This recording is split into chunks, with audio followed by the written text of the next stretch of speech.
New at 7, West Indies Oil Company says ruptured jet fuel line to the airport repaired. Normality to be restored this week.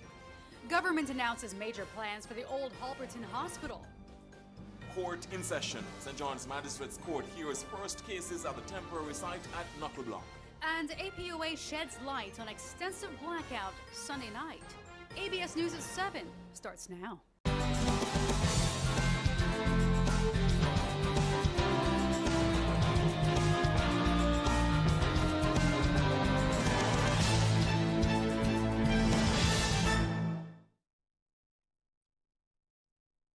The local evening news is brought to you by Nagico, local agents Bryson's Insurance.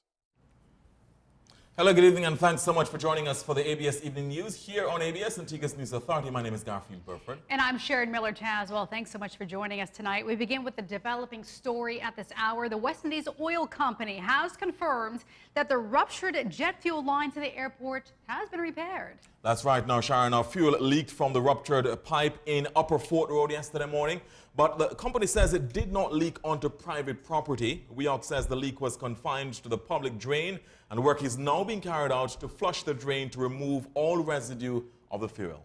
And we now get the very latest from WEOC's Chief Executive Officer, Gregory Georges, who joins us on the phone. Good evening, Mr. Georges. Yes, good evening to you, Sharon, and good evening to Garfield, and good evening to the viewing and listening public, Antigua and Barbuda, and internationally as well. Thank you for joining us. When will the operation be complete and normality restored to the area? Well, you can say that the pipeline itself has been repaired. We're now sort of working with the other agencies, for example, APOA, who have a water line and a telecom line pipeline in the same vicinity. So we're currently working with them, as well as the Ministry of Public Works, who need to repave the road. So it's a matter of getting the road repaved, and we think by the latest, Wednesday, May 1st, close of business that day, the operation should be complete. Is there any definitive word, Mr. Georges, in relation to what caused the pipe to rupture? Well, we haven't determined yet what caused the leak. What I would say is that pipeline would be in excess of 50 years old. And our capital CapEx program actually includes the replacement of that pipeline from our terminal to the airport. And that should happen in the very near future. Now, you mentioned that pipeline could be in excess of 50 years old. Has the company taken any measures in the wake of this incident to prevent a reoccurrence, knowing that some of these pipelines may be that old? Well, certainly. Generally, we use what's called cathodic protection on that line, and we monitor it. We sometimes walk the line for sort of indications of smell, etc. So we do all we can. I mean, safety is our utmost priority. But the reality is it is an old line, and these things do happen. So what we have in place is sort of emergency response personnel who in this case especially, our hardworking employees came out at a moment's notice and to do all they could have really to repair that rupture as soon as possible. Yes, and in relation to the product that leaked, do you have an idea of the volumes that leaked and the kind of impact that it had on the environment? Very limited impact on the environment because it was contained in a drain. Fortunately, we're very fortunate, and we're able to flush that drain out with water and with a chemical, so the environmental damage will, practically non-existent. In fact, my understanding is that the Department of Environment already came and performed some procedures, and so far they're quite satisfied. I understand that there's been sort of limited damage to the environment, from what I understand. Very good. And again, that pipe, he was saying, should be fixed in Upper Fort Road by Wednesday at the latest. Gregory Georges, CEO of WEOC, thank you so much for your time. Okay, I should also add one more point, is that Sure. Fortunately it has had no impact in our operations in supplying jet fuel to our airport clients. Very good. That's critical to our tourism industry. Yes, that's very good news indeed. Yes. So again, just for viewers just joining us, you're saying that the rupture has been repaired and full normality will be restored by Wednesday of this week, right? Correct. All right. Thanks much, Mr. Thank Georges. you. Really appreciate it. Good evening, guys. All right. keep across that one indeed, Sharon. Yes, for sure. Yeah, good 50-year-old pipe. That's old, and real. it really makes you think, well, maybe we should go back and take a look how many of those other pipes might be older or about that age group, and that's could happen. Indeed. The good thing is mentioning that there's a CapEx program, a capital expenditure program, which includes repairs of that nature. So they're being proactive. Very good. Indeed. Let's move on to other news now, because the St. John's Magistrates Court has begun hearing cases at its new temporary location on Grace Farm Main Road. The Grays Green Community Center is housing the traffic court and the 2 courtrooms for criminal and civil cases. Issues with the generator that powers the facility were among minor hiccups on the first day of hearing at the new facility. It's a temporary facility, of course. The teething pains had little effect on the operations, though, and several cases were heard by the magistrates. Residents are being reminded the community center will not be accessible for use by the community for sporting and other activities while court is in session. Access will be granted weekends and from 6 p.m. on weekdays. Well, listen to this. The government has big plans for the old Halberton Hospital. Works Minister, the Honorable Lennox Weston, has announced that it will be transformed into the island's Wellness Health Center. In Antigua-Barbuda, we do not put good buildings to waste, but we can recast them, we can rejuvenate them, and we can use them for productive purposes. Now, he did not give a time frame for this. However, the minister provided the update while telling ABS News about the continued efforts to rehabilitate government buildings across Antigua. It will be a lovely green area with a mixture of wellness, support for the elderly, support for the special needs, and support for special regional services. In the meantime, the Works Minister says an entirely new building will be constructed at the Fines Institute. He says his team is actively designing the new building. Not only must you design a building, but you must design its functionality based on international standards. And we have placed some increased pressure on our design staff because we want to be able to break ground within the next 4 weeks. Minister Weston says residents will not return to the facility before 2020. An update to a story we've been telling you about for a while now. How are repairs progressing at the Antigua State College? Well, we saw an update today from Works Minister Honorable Lennox Weston, who said the work is being carried out in phases. So the first phase should finish in 2 weeks' time. We're going to go straight in the second phase. And that should take another 3 weeks. And then we're going to move on from there. Well, the first phase includes the classroom repairs. The second phase will include repairs to the teacher's staff room, the administrative building, and an outdoor study area will be constructed for the students. In other news now, strengthening local businesses for long-term sustainability. That's the theme of a new initiative that Prime Minister the Honorable Gaston Brown is launching on Tuesday. Prime Minister Brown is hosting the nation's first local business forum. He'll chair the all-day event at Sandals Resort, and several cabinet members will also be on hand. Ambassador Davin Joseph, Development Commissioner and Chairman of the forum's organizing committee, explains why the Prime Minister says now is a prime time for this discussion. He thinks that now is the time to have a dialogue with the private sector to establish areas of opportunities, the type of responsibility that the private sector should have in Antigua and Barbuda, and the supporting mechanisms that government can provide. ABS will carry the local business forum live starting at 9:30 tomorrow morning. Watch the full interview with Ambassador Joseph meanwhile on Antigua Barbuda today starting at 6 and learn how local business owners and future entrepreneurs will benefit from this exercise.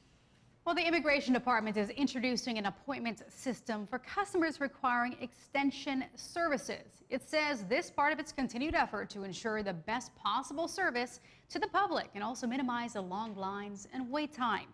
Immigration Supervisor Juliana Brown explains. If we have individuals who make the appointment 1 month in advance, it gives the department ample time to gather the documents the files that we have on the individuals if they are not first-timers. And even if they're first-timers, the documents that they have, we have to go through them thoroughly to ensure that they're authentic. The new appointment mandate is to take immediate effect. For non-nationals wishing to make appointments, you can call the Immigration Extensions Division. That number is right there on your screen at 562-7883. All right, interesting development there. Now stay with us here on the ABS Evening News because still to come. Yes, we shed light on the blackout, which affected several areas last night. Indeed. Plus, hear from a seasoned sailing professional who says the country can get so much more from the sailing industry. Those details upcoming on the ABS Evening News, on air and online.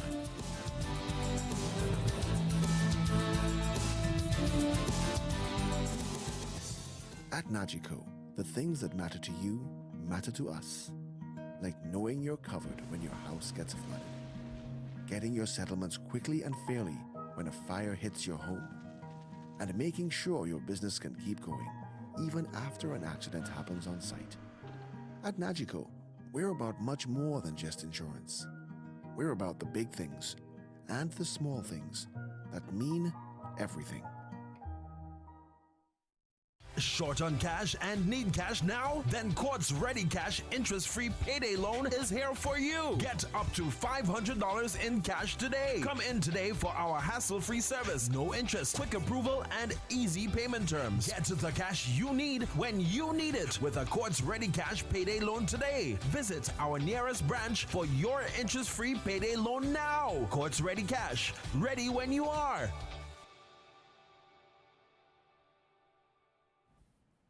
Thanks so much for staying with us right here on the ABS Evening News. Now, in other news, the Antigua Public Utilities Authority, the APUA, is investigating the cause of a 3-hour power outage which affected several areas across Antigua last night into this morning. The company's public relations coordinator, Sharifa George, says 4 substations went down around 10:52 last night.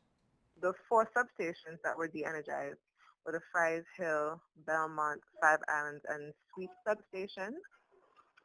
They did the inspection and they gave the all clear at 2 a.m., which is when the substations were then re-energized.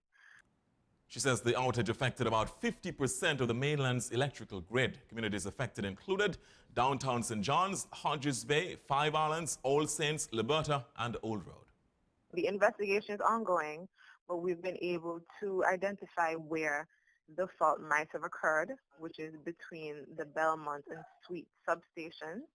But investigations are ongoing to determine where exactly between those 2 areas that the fault would have occurred. Well, I was definitely part of that 50% for sure. All right. Well, ties between the People's Republic of China and the Antigua and Barbuda governments continue to yield benefits for this country. China has signed an agreement with the Ministry of Works meant to solidify the Booby Alley rehabilitation project. Now, through this new agreement, a China-funded affordable housing feasibility study will be conducted shortly on the Booby Alley area. The Chinese government had carried out a previous feasibility study which concluded that of the 250 homes to be constructed, 150 homes will be constructed at Booby Alley. We'll certainly keep across that one for you. Now, the sailing industry has remained a relatively untapped employment opportunity right here in Antigua and Barbuda. That's the view of Sailing Week President Alison Sly Adams. You still see an awful lot of people within the industry coming in from overseas within the season, you know, and when you walk the docks, the boats themselves, and the bigger the boat, the more self-sufficient they can be, but there's many, many jobs on those boats. Now, she says sailing also provides an opportunity for travel and networking. What you find once you're in the industry, when you travel, you move to the next destination and you know a load of people that are there already because they were here, you know, so there's really a lot of opportunity. Meanwhile, ahead of the sailors taking to the high seas for the world-renowned Antigua Sailing Week, they were welcomed in an opening ceremony over the weekend. The day began with a cultural parade into the Nelson's Dockyard, followed by the opening ceremony and prize-giving ceremony. President and Commercial Director of Antigua Sailing Week, Alison Sly Adams, welcomed the sailors. We're so pleased that you've joined us this year. You've got many choices of the Caribbean regattas, and we know that you can't do them all. So we're delighted that Antigua Sailing Week is on your calendar. Meanwhile, Junior Tourism Minister Senator Mary Claire Hurst brought greetings on behalf of the Ministry of Tourism. On behalf of the government and people of Antigua and Barbuda, let me say how pleased we are that you have chosen to experience this remarkable event in an equally remarkable destination. In an unstable world with challenges such as Brexit and others, we are delighted that so many of you have come to Antigua for Antigua Sailing Week. Now, Senator Hurst indicated Tourism Minister, the Honorable Charles Fernandez, could not have been present due to a previous engagement. She highlighted the growing economic benefits from Antigua Sailing Week. sports is the fastest growing sector in the global tourism industry, estimated to be worth 800 billion US globally. All right, now the premier tourist attraction is in its 52nd year. Wow, beautiful. Very good. All right, so there is a call this evening for local government authorities to be given a greater voice in national decision making. The argument was advanced today at a major regional meeting at the Jolly Beach Resort. ABS's Shannon Jarvis was there for the opening ceremony this morning. The Caribbean Association of Local Government Authorities, CALGAR, held its first annual meeting here in Antigua and Barbuda. Antigua and Barbuda was represented by Carol Lincoln Frederick. She outlined challenges faced by the local government body in this country. She says the system of local government is not recognized nationally as it should be. Get response from most of the central administrative agencies that deliver services to the people. She believes it makes more sense to include local government in a broader decision making. If we have a national crisis on the island, we are the ones that are on the ground. We are the ones that are in a position to respond. We know the areas, we know the people, we know what's going on in the communities. We're the ones that should be looking over the shelters. She was addressing colleagues in a session hosted by the President of Local Government Authority, Anthony Roberts of Trinidad and Tobago. He was resolute about the necessities for local government authorities in the region. The road for local government in the region is a long one, and it is fraught with many challenges. Challenges we hope to overcome once we continue to demonstrate the level of commitment, and we are prepared to work very hard. Also present at the meeting was a UE representative, Dr. Bishnu Ranganathan, whose responsibility is to strengthen ties between the regional institution and local government bodies in the Commonwealth Caribbean. Countries such as Belize, Bahamas, Dominica, Jamaica were present in the Bougainvillea conference room this morning. Reporting from Jolly Beach for ABS News, I'm Shannon Jarvis. Thanks so much, Shannon. Now, the Works Ministry has a new website, a new logo, and new uniforms. They were unveiled during a ceremony this morning, as we hear from Rakib Aparicio. The Ministry of Works Communications Department has launched an updated website meant to provide the public with timely updates about ongoing and future projects. From today onwards, we will be providing day-to-day updates as to various projects and various stages so that persons can have a more inside look as to what's going on. Residents will also be able to download job application forms for the various departments under the ministry's purview. Permanent Secretary Clarence Pilgrim says the Works Ministry has gone even further to improve accessibility. There have been challenges in getting into our ministry because of our present archaic phone system. We now have a brand new system which is being installed, and hopefully in a matter of weeks will be fully operational. Additionally, the Works team has launched an entirely new logo. Permanent Secretary Pilgrim congratulated the team on a job well done. That logo is very nationalistic and patriotic in its appearance. On it, you'll see our national bird. You'll also see a number of other symbols. Along with the new logo, workers will be seen donning brand new uniforms. This employee is seen wearing hers. Portfolio Minister the Honorable Lennox Weston says his employees have routinely gone beyond the call of duty. We set about in bringing in what we believe to be international quality and standard for protective gear for workers. Rakib Aparicio reporting for ABS News. The new look website is worksanu.com. Worksanu.com.